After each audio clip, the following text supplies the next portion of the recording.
గుంటూరు జిల్లా పలకలూరు నందు ఎటువంటి ప్రభుత్వ ఇంటర్ బోర్డు అనుమతులు లేకపోయినా సంకల్ప జూనియర్ కళాశాల యాజమాన్యం అక్రమంగా అడ్మిషన్లు చేస్తూ విద్యార్థుల తల్లిదండ్రుల వద్ద నుండి లక్షల రూపాయలు వసూలు చేస్తున్నారు.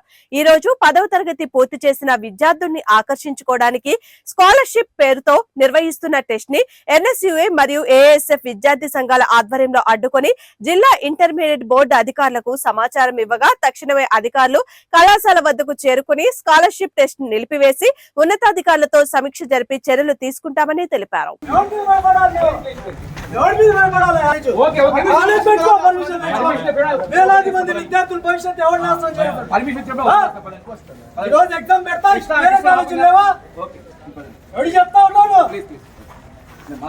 కాలేజీ పర్మిషన్ లేదు, కన్స్ట్రక్షన్ ఇంకా పూర్తవనే లేదు. మీరందరూ ఇబ్బంది పడాల్సి వస్తుందమ్మా. ఈ కాలేజీ పర్మిషన్ లేదు, మీరేదో 40% 50%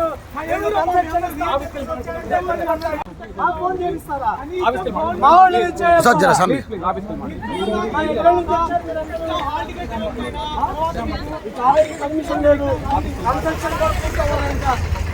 అదేందా ఈరోజు ఎగ్జామ్ పెట్టడానికి కూడా లేదు. మీరేదో 40% 50% వాళ్ళు కన్స్ట్రక్షన్ ఇస్తానికి వస్తే రేపు ఈ భవిష్యత్తు మీరే ఇబ్బంది పడాల్సి వస్తుంది. విద్యార్థి నాయకులు